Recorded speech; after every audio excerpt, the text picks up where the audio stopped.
what's going on, you guys? It's a little bit dark in here. Yeah, how's this lighting? What the fuck happened? I don't know.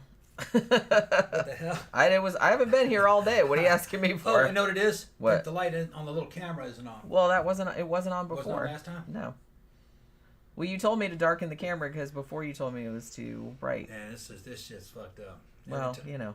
Every time. Like I said, I didn't change anything, but, you know. I don't know what to tell you. And I even, like, brighten this shit up. Yeah, hold on one second. Let me get... Hold on. Get one click there.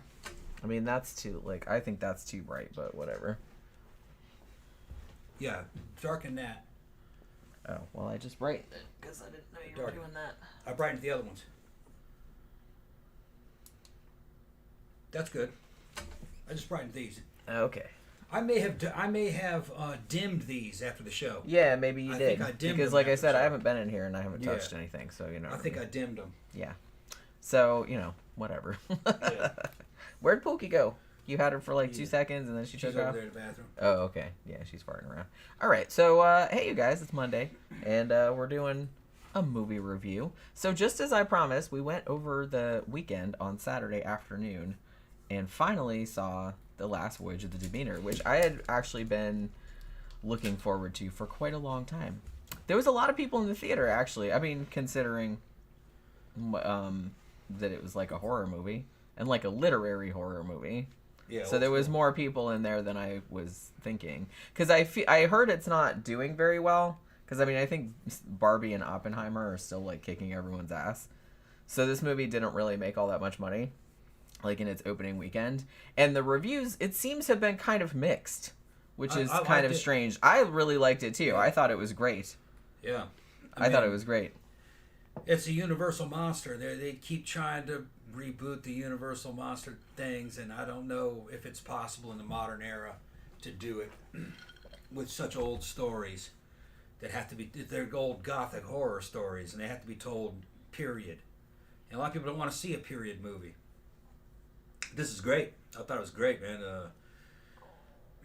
If you've ever read the book Dracula, you know, it does mention what happens on the ship that Dracula took from his homeland to England. And this shows what happens on that ship and the guys that were involved with it. And it's a lot like The Thing. Or Alien. Or Alien. Like the guy that wrote the original spec script, he said he was basically, he was adapting that chapter of the novel, but he also kind of wanted to make it like Alien, except on a ship. Yeah. And they didn't know what it was that was attacking them. They couldn't believe that it was a vampire towards the end. And the main character is a guy who almost didn't get selected for the voyage. He's a black British guy who just got out of university. What was it, Cambridge? Cambridge, yeah. And he was kind of overqualified for the ship. They were looking at his hands, saying, "Oh, you're too soft. You know, we need like real men on this ship." He's a doctor, though. He's a doctor, and he goes, "How are you going to help us?" And he goes, "At sea." And he's like, "Well, I know all about astronomy. You know, if you get lost, I can do it just by the stars." They said no, but then later on, he ended up saving a little boy from getting crushed by a crate. And they saw that happen. They liked him. So then, and then one of the crewmen decided he wasn't going to go when he saw that damn Dracula's casket or Dracula's boxes being like the loaded dragon on the ship. So the sigil, it's called the sigil of Draco or Dracul, you know. And fucking, he's like, "Oh hell no!" Fuck that shit. He was Romanian. He knew all about that. He's like, "I'm not getting on this ship." Y'all got vampires. Yeah. So they looked at the black guy and said, "Okay, you can come." And he gets there and he ends up being like the main character. He doesn't want to believe that it's a vampire. Yeah, he's a science guy. Yeah, but it turns out that it is a vampire. And they did some really cool shit with the end of this story. It's okay, I think, if I jump ahead a little bit. He finally does make it to England. He's one of the few survivors. I think he's the only survivor, isn't he? Yes. Yeah, he's the only survivor. And the ship makes it back, and he makes it back, but he wasn't on the ship. He got into a dinghy, and he abandoned ship, but he made it.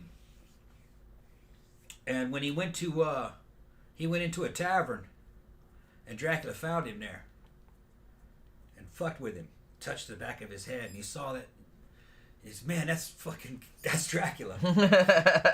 I'd know him anywhere. There's some voiceover saying that this is the beginning of his story and how he's going to commit his life to finding this thing, to catching this thing. And he's back in England now, you know. And they had set it up earlier in the story that he had graduated from Cambridge. So, man, I'm kind of seeing that possibly what they're going to do is if they remake the Dracula story, he'll be in it and he will know to get in contact with Professor Van Helsing, because I bet you one of his fucking university professors was Van Helsing. How much you want to bet? I mean, if they had, yeah. If they're smart, that's what they would do. He would go, there's this guy I know, Professor Van Helsing. He'll probably know all about this. And then he'll be involved in it. You know, I thought it was pretty cool. Sometimes, you know, the way they're doing it with this ESG scores, they try to force a bunch of kind of artificial diversity in the story. But with this, man, it worked great. It felt very natural because the Men of the Sea were they were an international fucking group. You know, they could be from anywhere. They had guys from all over fucking the honky motherland, and they had guys from Africa in there and Arabia and fucking all, just anybody. Had some Chinese guys on the ship with them, which that fits. You know, sometimes diversity doesn't work in stories. Sometimes it really does, but it's got to fit. Like, people don't think that fucking Predator was a movie that had a lot of diversity in it. Because that's the way the American units looked in Central America. So I just like that when it's right. The storytelling's got to be right. Same thing with fucking The Thing. You know, that was a diverse cast. But it worked because that's the way that situation would be. So in this case, I give it a thumbs up, man. I thought the fucking cast, it just felt real natural. They were like pirates. I really liked all the cast in this. Yeah. But I'm gonna get into, and Corey Hawkins, who plays Clemens, who's the, you know, Dr. Clemens, the main guy. Yeah. He was bugging me because I was like, God damn it! I know I've seen him in some other shit. He was on The Walking Dead. Okay, yeah. A while back, like in 2015, 2016. He also played Dr. Dre in Straight Outta Compton. Okay. Which came out when did that come out? A couple years ago. He's got to be a British actor. I believe he is. Yeah. Yeah, because they're the only country that turns out good English-speaking actors. This he's great at it. He carries the whole fucking movie. I just like this because it was like an old school, like gothic period horror film, and it was very contained in the sense that it had kind of like a thing, like The Thing or like Alien or something like that, where it's just this contained, area where you can't leave, and then there's like a monster picking you off one by one. Yeah. Now, I will say, here's the thing. Like, when I first heard the pitch for this, that it's like, we're going to adapt one chapter from Bram Stoker's Dracula, chapter 7 specifically, which is called The Captain's Log, which is only a few pages long. I think it's probably 4 pages. You know where I got this shirt, Sebastian? Yeah. But I was like, that's a really intriguing idea. I said, now, they're going to have to be careful because if you've read Dracula, which I have multiple times, it's like, you know where it's going. You know what I mean? And then if you call the movie The Last Voyage of the Demeter, well, all the bitches are going to die. They're all going to get picked up by Dracula. Because that was kind of like, when I was a kid, before I read the actual novel, I had kind of like a comic book novelization of it. And one of my favorite parts of that, like one of my favorite drawings from that comic book, was when the Demeter like crashed ashore like in Whitby, and they all went on the ship and they found the captain like roped to the wheel like with the crucifix, and he was all fucked up and dead and everything. And I used to think that was so cool. So that was actually like one of my favorite parts of the book, and so I thought it would make a great movie. But what I didn't know was that this script has been kicking around for more than 20 years. Like, the dude that wrote the spec script, he was friends with somebody that did models on the Francis Ford Coppola Dracula back in the 90s. You're right. And he really liked the little model of the Demeter that they'd made for that movie. Yeah. And he's like, I'm going to write like an adaptation of that one chapter, but kind of like Alien, but like set on the Demeter. Yeah. It's like, that would be, and it's really faithful to the chapter, actually. Yeah, I was saying that at the time when we were watching the movies. This is kind of like Alien and The Thing. Mm-hmm. The reason why it's a thing is because at the beginning part of it, the crew was all blaming each other. Yeah. You know, that they didn't know who the Thing was. You know, basically. Movie works. My only problem with this fucking movie is the release. This should have come out during Halloween. Yeah, it is a little early. That would have made a lot more sense to me. Maybe they didn't want to like over because a lot of horror movies come out around Halloween, Yeah. so maybe they didn't want to like Maybe they lost overcrowd it. But oh, and I will say too that this actually ended up being because this took so long to get made. Like I said, it was more than 20 years ago. They were like kicking the script around, so like a lot of different actors were attached to it. A lot of different directors were attached to it at various points. But then like when it finally got made, this was actually directed by André Øvredal, which I think is how you pronounce his name, the Norwegian guy. He's the same guy that did Troll Hunter, amazing. Yeah, good movie. Autopsy of Jane Doe, amazing. That's a great fucking movie. And Scary Stories to Tell in the Dark, which wasn't amazing, but was still pretty fucking good. So this is his new one, and I was just like, oh yeah, that guy. But yeah, so like I said, I think they did a good job working around the problem of, if you've read Dracula, one, you know it's Dracula. I mean, you know what I mean? It's like, you know all the vampire lore. So it was kind of a ballsy move to go back to the classic shit, you know what I mean? Because everybody knows that stuff. Everybody knows the vampire tropes and stuff like that. So it almost seemed like an old school, like a Hammer movie or like an old Universal movie. I thought the quality was there, the acting was there, casting was there, story was there, score was there. Yeah, I really like the score, actually. Creature design, I was iffy about when I saw the trailer for it. I was like, okay, they're gonna go for a winged Nosferatu type. And the CG didn't look that good to me in the trailer, but when you see it in the movie, it works. It looks good, and it doesn't. Let's just say that it seems to morph in shape. It's like it doesn't always look like that. It seems to get more humanoid as it goes. He kind of like, well, because sometimes you can't really see that he has bat wings. Yeah. Sometimes he just looks like a golem-y kind of creature, like at the beginning. I don't know if he had those by the time he got to England, though. Remember, he was running around in the bar and he had a damn suit on. Yeah, maybe they'd be covered up then. He could pass as a human. Yeah, he was still kind of ugly looking. Yeah, there was something wrong with him. But, you know, he looked like Max Shrek, kind of. Yeah, they did go way more like the Salem's Lot route. He looked a lot like Mr. Barlow, I thought. Yeah. Yeah, kind of rat-like. Or like Nosferatu. Yeah. But I'm glad that they kind of did that. Because like I said, we don't need another Dracula adaptation where he looks all suave and shit. That's not true to the story. Right. It's like I kind of wanted one where he'd still look like a monster. Because, well, I thought the implication was, and I thought the implication was there in the book too, that it's like he got more human-y looking like the more people he munched on. Right. Right? So it's like before he kind of looked all fucked up. They added a couple of elements. One of the main elements I liked is that when they sent him from Romania to do this voyage, you know, when his Roma, I guess they were Roma that were carrying him there, huh? His guards. Yeah. And they were like his loyal fucking guards. And he was in his box. And it's a special box that he can get in and out of. It's got his earth in it, worms and shit. But there were other boxes. Just how he likes it. One of the other boxes had a sacrifice in it, had a young girl in it. It's pretty good. It's a pretty good idea. Because you would think he'd want to bring some food with him. Yeah, you got to pack his lunch. Yeah. That's what I said. Yeah. Well, it's like, and that I'm pretty sure, like, it's been a while since I've read Dracula, but I'm 99% sure that that's not in the book. No. But then I was thinking to myself, oh, that's actually a really good idea because, one, you'd think, like, the village that he came from, like, they knew about that shit, right? And they were just like, here, he's going away, so here, take a lunch with you. So they sacrificed this girl, they packed her, so he had been like feeding on her but not killing her. Yeah. And so when they find her in the cargo hold, like, there's some rough seas and like it falls and she falls out and shit like that. And so they're just like, they just think she's a stowaway.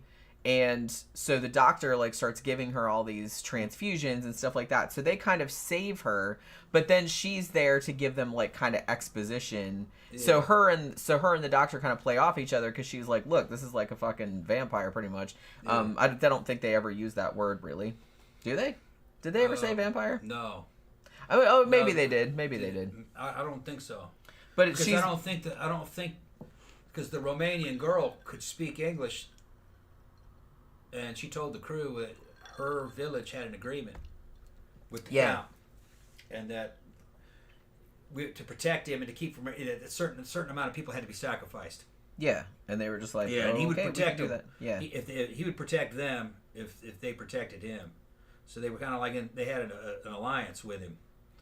And she never calls him a vampire. She just said he was a beast.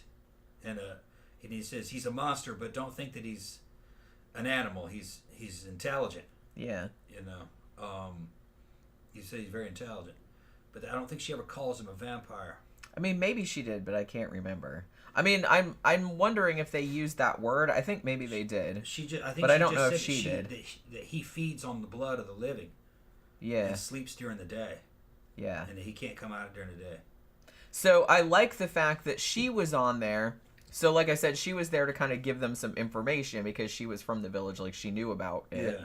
And also the fact that the doctor saved her meant that the vampire had to get sustenance elsewhere, so that's when he started picking the crew off one by one. Because he did actually need the crew to sail him to England. Yeah. And she says at one point that that he was rationing the crew because he still needed them. Yeah. So he was just kind of like Eating picking them off. slowly. He was like picking off like the most useless ones first, I guess, or the ones that weren't like as important. Weren't as important as he got closer and closer to his Right, destination. right. Because he's like, well, once I get to like a certain point, like Yeah. you know, then I can just start eating all of them because that's what he does. I liked the movie. It was an intelligent movie. It had a very classical feel to it. It felt like an older movie, but like a good older movie. You know, it wasn't kind of like stereotypical shake and bake garbage you see nowadays. It felt very classy. I liked it. I mean, it did have jump scares, and it did have. It's rated R, I think, so it does have some gore. It's not like over the top gore, but it does have a lot of violence. And I will note that I really liked. And this might be a fucked up thing to say, but I really liked that they went there in regards to the kid. Oh yeah, nobody was spared. Yeah, and they not only did that, you can tell this wasn't an American director, I'm gonna say, because they not only did that. I mean, you pretty much know, like going in, it's like every one of these fuckers is gonna die because you know I read the book, I know what happened.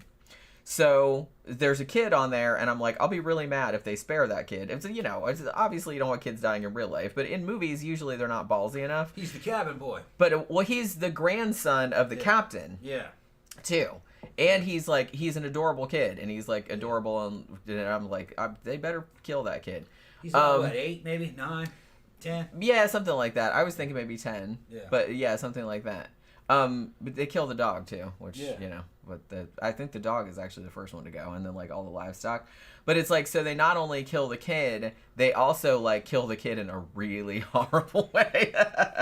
It's really horrible, and I was just kind of like, I was actually pleasantly surprised, though. Like I said, I know it's a weird thing to say, but it's like a lot of movies won't do that. You know what I mean? They're always just kind of like, oh, you can't do that. Like everyone will get upset. No, they're trying to horrify you. Yeah, so I was just kind of like, damn. Yeah, they Hollywood movie would have spared it. They went there. They're like, oh, we're not gonna get to it. They went We're not gonna there. upset the kids of the audience. I was like, holy shit. That's what's being the kids of this. You die. I remember that was effective to me when I was a little kid, and this is back in the 70s. I guess I was about 10, 8, 9, 10, and saw The Prophecy, where that boy was fucking bouncing up and down trying to hop away from the mutant bear inside the fucking sleeping bag, and boom, and it hits him like that, and he hits a tree, and it just explodes in a bunch of fucking feathers and shit. I still love that scene. Man, I used to camp a Sequoia Redwood Forest all the time, and that just running through my head every time I was camping. I was like, that bear's gonna come get me, but big old fucking prophecy bear, yeah. Yeah, the mutant bear creature. But it's good, it's good for you to be afraid. That is like such a gifable scene from that movie, because it's like.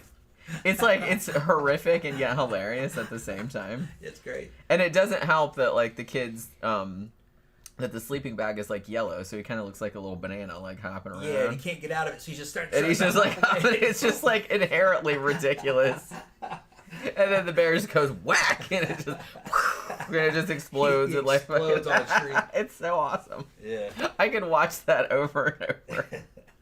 It's just, that's one of the funniest things I've ever seen. Yeah, there was shit that traumatized me when I I was a kid. fucking died laughing. That and fucking Michael Caine's hand getting fucking cut off in the fucking... Oh, that fucked me up. In the hand? Anything that... I couldn't put my hand outside the damn car window. Yeah. To this day, if I put my hand outside the car window, I go, ooh. I think about that, too. Yeah.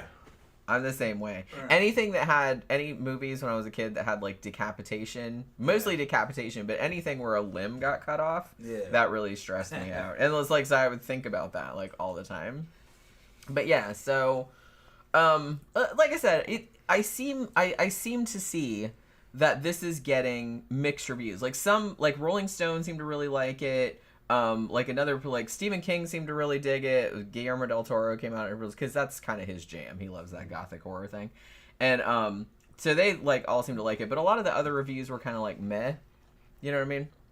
It's about like half. I got and bad half. taste. Well, yeah, I just kind of feel like it's not like a modern horror movie for sure. It does have elements of modern horror movies. Yeah.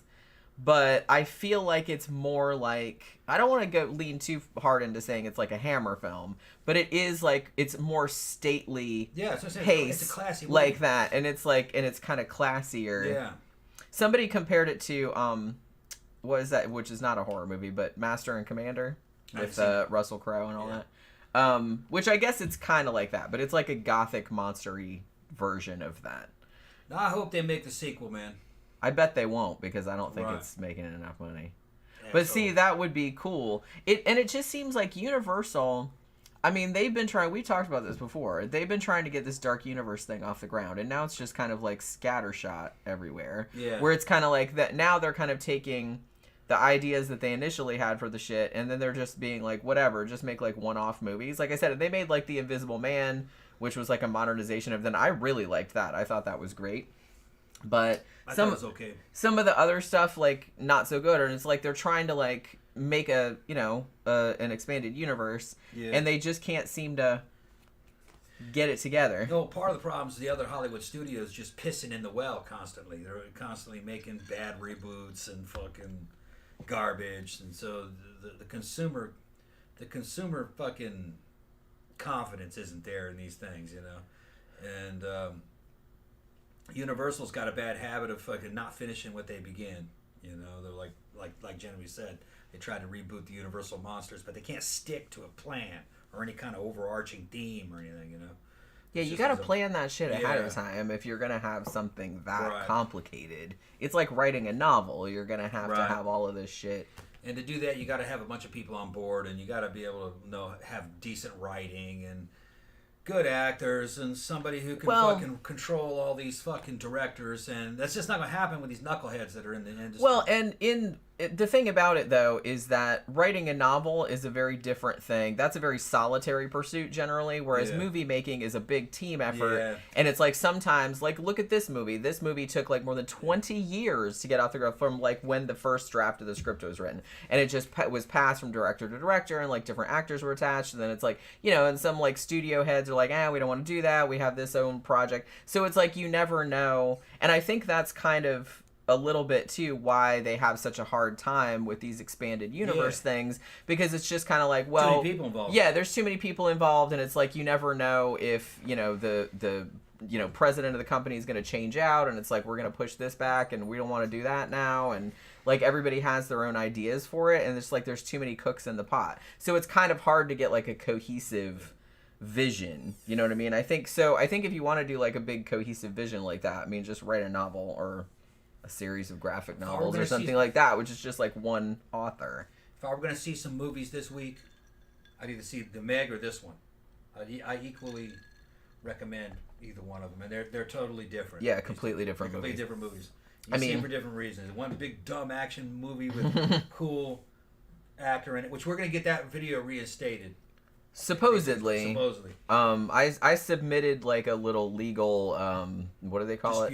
A dispute thing. Yeah. And YouTube said, well, we forwarded all of your information to them, and it's like if we don't hear from them back in 10 days, and basically they have to have enough evidence to sue you for copyright infringement. Yeah. And if they don't, we'll put it back up. They don't have enough information. Of course they don't. No, they're just because we didn't do anything. They just didn't want. They're just trying to jump on all reviews. I think that's what it is of The Meg. Tammy said, well, if Stephen King and you guys like it, I'm sold.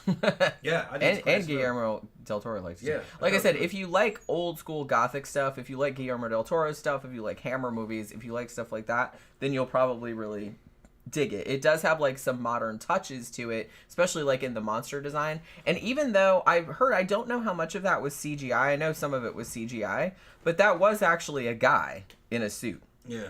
The guy's name is Javier Botet, Okay. something like that. And he's kind of known for playing like all of these creature kind of roles. Like he's got like an acrobat kind of dude. Yeah. So, but I thought the monster looked really cool. Like I said, I'm glad that they kind of went back to the old school. And I liked the lead in it, the doctor. I liked him a lot too. He's real sympathetic. They think he's I guess evidently they thought he was not good enough for. He said he couldn't get a practice anywhere because they didn't want to hire a black doctor. So he goes to sea, and when he tries to get on a ship, they look at him like, nah, you're too educated, you're too soft. Yeah. We need working men, So he's like caught in between worlds, and he has some good like little monologues in the thing in the story where he's questioning why the way the world is. Why is the world the way it is? How do things actually work? He's a real questioning mind, and he doesn't buy into this supernatural bullshit, But then he sees it for himself, which gives him motivation. See. In the end, he says, "I'm going to hunt this thing down. If that's the last thing I do." Yeah, I got to figure this shit out. Right, and in my mind, the way they set it up, he'd go back to the university that he came from. He came from Cambridge, and he'd be looking for Dr. Van Helsing probably, and ask him, "Do you know anything about this?" Because he's supposed to be a natural scientist. Yeah. So Van Helsing would go like, "Oh yeah, I think I know what you're talking about. You're talking about the fucking Upir or the vampire, yeah, or Nosferatu." Yeah, I really did like that they set up his character as... I liked, too, because they don't... I have a problem sometimes with the way that movies set up, like skeptical or scientifically minded characters. Yeah. A lot of times they make them really unsympathetic or really cold or really... Like, this is the person whose mind is going to be changed by all the paranormal shenanigans. So I like that they set him up as very scientific minded, very skeptical, like not believing in the paranormal stuff, but... he was still, like, really sympathetic. He wasn't a dick about it. He wasn't, like, lording it over the other people, like, oh, you superstitious peasants and all this other kind of stuff. And once enough evidence had mounted, he's like, oh, well, I guess that's what it is. So now we have to, like, figure out what we're going to do. Right. You know what I mean? I think he kind of, from what I remember, I was under the impression that he figured that a vampire was just something that had a natural explanation, too. Yeah. Which I guess technically. Some kind of a monster. Because I got the impression, too, they didn't really lean into this, but there was a couple of scenes that I thought, like, suggested it. I thought that the stuff about, like, vampires being afraid of the cross and stuff like that, they didn't really... There was a couple of scenes where there was, like, somebody very obviously had, like, a crucifix or something like that, and it didn't help them. Yeah. But they didn't mention it. I don't even think they mentioned... Yeah. Oh, vampires being afraid of crosses or anything like that. But a couple of characters did have, crosses or like, on necklaces and things like that, and it didn't help them. Like, the vampire killed them anyway. So I think they were trying to imply, maybe, that this was... I don't think they were trying to imply that it wasn't a supernatural creature, but this is maybe some of the shit that that is in the vampire lore, like, doesn't work out in this one. There's a related movie to this. Blood Vessel. It's similar. A vampire-like creature at sea that's taking place in World War II. I would recommend that one also. If you see this one and like it, or before you see this one, you can see they're streaming Blood Vessel. Blood Vessel was a trip because it's not really a vampire. It's something above a vampire. It's called a stragoi, which is what the vampire was kind of based on. And it was a rat-like, undead kind of creature that could have children with the living and the undead and could impregnate dead bodies. It could do all kinds of weird-ass shit, and it was a sorcerer. It was a bad motherfucker. And as I'm reading through the rules, if they're Romanian, I believe, as I'm reading through the rules that were lined out on Wikipedia what a stragoi could do, seemingly a stragoi could create a vampire. Yeah, I thought they said that they could do that. In the old stories, Dracula either doesn't know how he became a vampire, or he somehow turned because of his sin. He was made into a vampire, or he can't remember. Like in that last Shadow of the Vampire, he couldn't remember for so long. In the actual traditional lore from Romania, a Strigoi could make a vampire. I guess by crossbreeding with a living person. That would make a vampire. Yeah.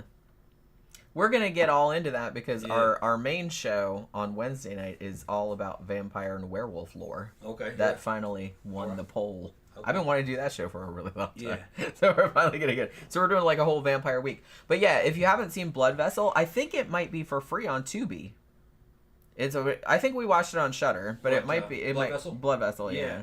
That's a good primer for this movie. So if you want to see something else on, because I know that weirdly enough, even though this movie seems like it's not making a huge amount of money, for whatever reason, whoever makes memes is like really into the idea of this. So there are so many like Draculas on a boat memes that it's like not even funny. Like some of them are actually pretty hilarious. But yeah, it's kind of going all around social media, like Dracula's on a boat. Yeah. But which is kind of funny. But like I said, this is a very, very serious. Yeah, I don't give a fuck. They took great care to make this as period accurate as possible, as accurate to the book as possible. They added some shit, obviously. The English is period English. Yeah. It's archaic English. Well, it's archaic modern English. Yeah. And the technology. A lot of the artifacts that they're showing. Yeah. From the sea. That was all period. Can I just say I love the cinematography in this too. Yeah. It's just gorgeous Score looking. Was great. I mean, it was. Yeah. It's very dark, obviously, because a lot of it's like dark and stormy and everything like that. And the boat. Yeah, the boat, the shipwreck, and everything. You can see it's CG, but it looks good. Yeah, I thought it looked really cool. It looked good, yeah. But so I don't give a shit that it has mixed reviews. It's a great movie. I don't give a shit what they say. They got bad taste. I mean, when we were watching it, and there was like a bunch of other people in the theater too. Like I said, we went like on Saturday afternoon, and I don't know. Everybody seemed to dig it. They were like really quiet and like watching the whole thing, and then we were like 20 minutes into it, and I went to Jenny and said, "This is fucking epic." Yeah. I mean, it just it looked great. Like I said, it's just a very, very classic, classy kind of thing. Mackie Mac says, knowing the AMC theater, it might be $20. We usually go AMC if you go before 3:00. They usually give you 30% off. Yeah. So we saw this movie for $7 each. Yeah, we need to go ahead and $6.99. We need to go ahead and get our fucking stubs again. We probably should now that we have that theater there. Once you put in your notice. Yeah. So I guess once you start working from the home full time. Yeah, because then we can go see movies. Like now, I don't have any fucking time to go see movies, except we can go see one on the weekend, and even then, I don't have time to do that sometimes because sometimes I got other shit to do. Yeah. Oracle says, I think it's amazing that it's taken this long to make a story about the Demeter. That's what I said. And like I said, the guy wrote the script like 20-something years ago, and it took this long to get the fucking shit written, you know what I mean? Like, he was thinking about it like back when Francis Ford Coppola's one came out, like back in the 90s. And Oracle said it's such a great slow burn mystery in the original novel. Yeah, it was one of my favorite. It's almost like, you know, if you've never read Dracula, I think most people have read it, but if you've never read Dracula, it's epistolary, meaning, you know, it's all letters and newspaper articles and people's journals and shit like that. So it's not like regular prose. So this whole chapter, which is just like the captain's log describing all this crazy shit that was happening on the ship on the way over, that was always one of my favorite parts of the book. And it's almost like a little self-contained horror story on its own. Yeah. So that's why I was so intrigued that finally somebody thought to, because nobody really, and Oracle just said these days they just want to rush and get Dracula to England. And that's the thing, like, some adaptations of Dracula that I've seen, like some movie adaptations, they don't even fucking bother with the whole like first third of the novel with Jonathan Harker in Transylvania and like the vampire brides and all that other kind of shit. They just kind of start it with him like showing up in England. Yeah. So I think the Frank Langella one from the 70s is like that, where Spanish Dracula had that, more of that than the American Dracula. Remember? Yeah. And that was they had the brides and everything. And I always really liked that. Like once I like the whole book. It's a great book, but it's like once Dracula gets to England, it's I don't know, like, it lost a little bit of magic for me. I think, like, my favorite parts of the book are, like, the beginning where Jonathan Harker is in the castle and, like, he sees fucking Dracula climbing backward, like, down the wall and shit like that. Yeah. I love that shit. Yeah, there's a bunch of weird shit that's supposed to happen in Castle Dracula that's supposed to trip you the fuck out. That you're in Romania, Transylvania, seeing all this stuff and this evil dude in this castle. I kind of wish, and this is true of, like, a lot of horror media that I really, really like. I always kind of wish that I could go back in time just temporarily so you could read it or have your brain wiped or something like that. So you could read it for the first time without knowing that it was a vampire. You know what I mean? Like going back to the time. Because I guess people back then that would have read it, there wasn't a lot of vampire literature out at that point. Yes, there had been Carmilla. That came out before Dracula. Varney the Vampire, I think, came out, and The Vampire by John Polidori, that had come out before. Hammer Carmilla is a fucking hot movie. There's a lot of adaptations of Carmilla. Not all of them are great, but yeah, well, that's kind of your classic. And like I said, I think a lot of people don't know, but Carmilla came out before Dracula. Yeah. And Sheridan Le Fanu was Irish as well. It was kind of based on Countess Bathory, wasn't it? Slightly, yeah. Slightly, yeah. I'm pretty sure that's what, and I think that a lot of the movie adaptations they made of it made that connection pretty explicit. Yeah. That it's like they went into that, you know, basing it on her. But it's just kind of like how, you know, Dracula, everybody said it was based on, like, you know, Vlad Tepes or whatever, which he's not exactly, but Bram Stoker did use some of the backstory, like, to inform the character, I guess. But the thing about Bram Stoker was that he researched pretty much every aspect of vampire lore and put it all in there.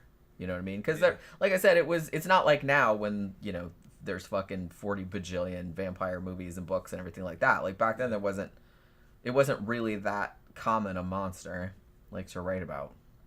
You know? Evidently in Eastern Europe they didn't really have vampires stories. It was the Strigoi, like I was telling you about. There was a lot more of that. It seems to be that the vampire concept is a Western European telling of the Upir, or no, excuse me, of the Strigoi. Evidently, Romania didn't really have that, not with the lore as given. Yeah, and it's fascinating because, and like I said, we'll get more into this on Wednesday night's show because we're doing a whole vampire werewolf lore show. But the thing about it is that a lot of people now consider the vampire rules are either from Dracula or from, like, you know what I mean? They're not actually from the actual folklore. Right. Because the folklore is a lot of times, some of it's the same, but a lot of it is actually, like, not anything you would recognize. Yeah, a lot of it's like Strigoi stuff or something to be more closely associated with maybe like zombies. People that come up out of the grave at night, then they go back in the grave, but they are kind of crazy. They're dumb. You know? They're not these debonair flying motherfuckers that can turn into damn bats. Debonair flying motherfuckers. Yeah. No, it's more like just a filthy fucking zombie. Yeah, I kind of feel like they were more akin to a ghoul at first. Yeah, like a ghoul, yeah. They're just coming up and, like, sucking the blood of their relatives and whatnot. And they're all, like, gross and... Which you could say, what was her name? Mina was like that. No, what was the redhead? Lucy. Lucy was like that, kind of. She just came out at night, drank babies, and didn't seem like the bloofer lady. Yeah, she didn't really seem like she was too with it, you know. Yeah, they did kind of make her more with it in the Francis Ford Coppola movie, but... Yeah, I thought that was another creepy part of the book, too, where she was, like, coming out the grave and, like, carrying, like, little babies and... I'm just taking this back to snack on. The Strigoi rules kind of will cover everything because the Strigoi can make certain things and make servants and do mind control on humans and crossbreed with a dead body, and what comes out is like a ghoul, you know. So it's crazy shit. So the child is born undead and dead, like a half undead and the other half is dead. Just weird rules, you know what I mean? So what's that? Well, that's like a zombie. It rots, you know, but it's walking. Yeah. That kind of shit. All those monsters have, like, a lot of crossover, I feel like. Yeah. Oracle says Lucy wasn't all that with it when she was alive. Yeah. She was just hot. That's true. Her whole job. That was her whole job. Her whole job was just be fucking I'm so hot. I have 3 boyfriends. I just can't decide. I just run around in this damn see-through white gown. Love on these fucking boobs, man. My rack is epic. So, yeah, okay. I did love Lucy in the Francis Ford Coppola. Oh yeah. I loved all the outfits in that. Yeah. She looked good as a vampire too. She did, yeah. Shit. I loved that fucking that big rough fucking gown collar and that shit. blood. That was fucking awesome. I loved that. I think the costume designer might have got an Oscar nomination. I don't know if they won or not, but yeah. Oracle says, I mean, she's sweet, but not the sharpest steak in the drawer. Yeah. That's fucking awesome. I've always wondered, here's another thing I wondered, speaking of like vampire adaptations, how come some adaptations of Dracula, some movie adaptations I'm talking about, how come some of them switch Lucy and Mina? I don't know. It didn't make any sense. Because I know that the John Badham one from 1979, it does that. And like the first time I saw it, I was like, wait, what? It's like, that's not right. Casting problems. I don't know. But then I saw another version. I can't remember which one it was, but I saw another adaptation of Dracula from like maybe earlier or maybe a little bit later. I can't remember. And they did it too.